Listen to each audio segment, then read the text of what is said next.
Hey, we're back with more story time. Yay! This is going to be a double up story of two of my brushes with infamous individuals. Now, I've had many brushes with famous individuals. These are infamous individuals. um, well, there's actually three. One, I was in a Greyhound station in Oklahoma and saw a guy walking across the street looking sketchy and recognized him and couldn't think of where until I saw him a week later connected to the Michigan militia after he bombed the federal building in Tulsa. It's McVeigh. But that's just a short, short little story to warm up with. The second one was way more recent. I was in Eureka, California, riding my bike down on the waterfront. And this guy comes up and bums a cigarette from me. And he starts talking to me. And I can tell right away he's not tweaking. Because if you're in Eureka, that's one of the first things you want to find out about somebody is whether or not they're tweaking. Because if they are, you want to move along. You don't want to get overly involved in their business. And a lot of people are tweaking there. So I was hip to that fact right away. This dude's not tweaking. And we're sitting there kicking it for a few minutes. And I smoked some hash with him. And he's like, hey, man, this is a weird question, but do you know where I can get rid of some meth? You know, apparently everywhere, dude. I mean, there's a bunch of tweakers around here. And he's like, no, I'm too scared to sell like nickels and dimes. He says, I got a lot. And I'm like, oh, dude, I don't fuck with this shit. I don't know. And this dude opens up his backpack and pulls out like a 4-pound sack of fucking meth. And I'm like, dude, put that away. You need to get away from me. He's like, dude, I really need some help. I'm in over my head. I'm like, I can tell. Where the fuck you, never mind. Just please get away from me. He says, dude, I found this shit behind the dumpster over there behind the coffee shop. No, dude, somebody's gonna come looking for that. He says, no, the fucking feds grabbed the dude and took him. And I'm like, well, dude, you're on your own, right? And I started pedaling. And as soon as I start pedaling, I get like 8 pedals. I got my trailer on a second out of the way. I fucking chain snaps on my bike.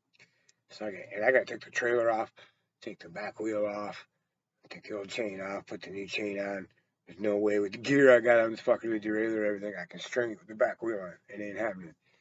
So this dude's chattering at me the whole time, and he starts babbling about, you don't understand, dude. The FBI and the CIA and the NSA are all watching me because my dad's an ex-CIA agent. He secretly is the person who shot John F. Kennedy, blah, blah, blah.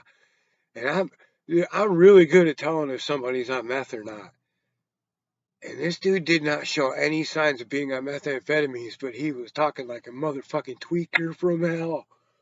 So I get my shit together and pedal the fuck out of there, right?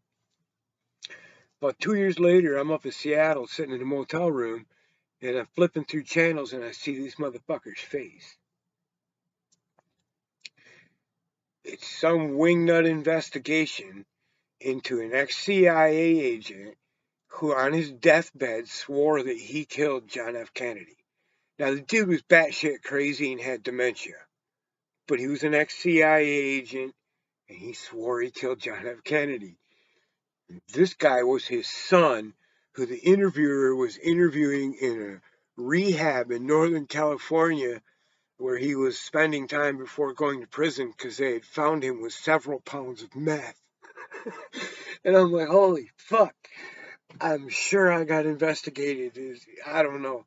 I'm sure they got cameras down there on the waterfront. I know they at least checked me out just for being anywhere near this fucking dude.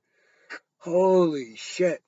And I don't know if his dad killed John F. Kennedy or not, but this dude was fucking crazy. I couldn't get away from him fast enough. Or a bag of meth that big. Um, Two more. One, I was in Pahrump, Nevada, and a guy won $13 million on a penny slot machine. At the time, it was the single biggest penny slot machine payout in the history of Nevada. And this guy had a trash can full of crystal shard meth delivered to his house. I didn't even give it time to sink in. I got on my bike, loaded up my gear, and rode the fuck out of Nevada on my bike. I was like, nope, that's a meth bomb gonna go off. I don't want to be nowhere near. Okay, now another time. This is the last one.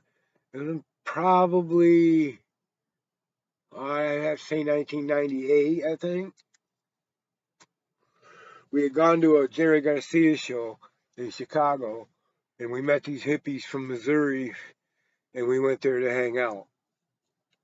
And then from there, we took a fucking boat for like 10 miles down the Mississippi River on this fucking steamboat. And we stayed with these dock people that were hippies that lived on these docks on the river. And me and my buddy were sitting there tripping on mushrooms at the end of the dock, watching the motherfucking shit float by and the moon on the water and what have you. And this dude comes floating up to us in the fucking kayak, bouncing along the shore. And we couldn't tell it was a dude at first, and then we thought it was a dude wearing a ghillie suit. But what it was a guy that was so fucking sunburned and peeled and sunburned and peeled and sunburned and peeled and sunburned and peeled that it looked like he just looked inhuman. It was crazy. So we get this dude in the water and start cooling him down, and then we drag him out because it was like an hour after sunset, and this guy felt feverish, like he was just totally heat stroked out. And we started using Gatorade in this dude and shit, and we wake him up, and he's just in a lot of fucking pain. So we give him some hash to eat, and he's like floating in and out of consciousness, you know. And nobody wants to call the cops or an ambulance here, so they're not going to unless the guy's dying. And he's got a good pulse and everything. He's just kind of hypothermic and sunburned to fuck. So he finally comes to, and I'm like, yeah, dude, you want us to call an ambulance, take you to the hospital or what, man? He's like, no, please don't do that. I'm like, what the fuck happened to you, bro? He says, you'll never tell anybody this? I said, no. He says, well, this is what happened. Me and my friend made a deal to go to Canada and buy 2 million hits of ecstasy, which we did. And we brought them home. I went around the corner to buy a bunch of baggies to start breaking this up into little baggies to the head shop. And it's only 4 blocks away. And when I was coming back to my house, I saw about 40 cops go whizzing up the fucking block. And when I come around the corner, they were surrounding my house, which is 2 blocks up. So I ran in the other direction and then hid underneath a kayak that was in the back of a pickup truck. I sat there until the truck took off, drove for about 20 minutes, and then stopped. And then I sat inside the truck for like 3 hours until it was the middle of the night, and I got out. And as soon as I got out, and I kind of could already hear it, I figured out we were on a river. So I grabbed the kayak and a paddle, and I jumped in the river. Now, where in the motherfucker were you? He says, just outside St. Paul, Minnesota. Now, mind you, we're way the fuck down the Mississippi. This guy been floating around on random creeks and rivers and canals and whatever and stealing food for 8 fucking days. He's just panicking, freaking the fuck out. They got his roommate and sentenced him to life in federal prison. And this dude hung out and got healthy with us for a couple of days and then kayaked his ass off down the fucking road. I guess he was there about 10 days, right? And I'm like, what the fuck? And I didn't know how much of it to believe. I've heard a lot of shit, you know, in my life. And about 6, 7 months later, a buddy of mine shows up and he goes, hey, you remember Kayaker, dude? And I'm like, yeah. He goes, check this out. I found this on a website and printed it out for you. It's fucking his FBI wanted in connection to that same case that we read about in St. Paul, right? So, fucking, I think that was 98 or 99. I can't remember for sure. Like 2006, I'm down in fucking Mexico. I'm in Todos Santos, Mexico, watching the surfers. And I fucking go back to the motel. And I'm like, you're going to pay up because I'm going to catch the bus out in the morning. And I said, what's my bill? And he said, the guy comes in and goes, I don't understand. He says, your bill's paid up for a week. I'm like, I only paid for a night. There must be some kind of clerical mistake. He says, no, the guy over there at the bar paid you up for a week. And I look over and it's that dude. And I'm like, whoa, what the fuck? Thanks, bro. See ya. I'm not even talking to you, man. No way. No fucking way. You could have been on America's Most Wanted, bro. Oh, fuck. I didn't stay the whole week. I was afraid the feds were coming. Holy shit. But he managed to stay free that long. He probably had something hooked up, but still, scary. Even coming close to that guy again.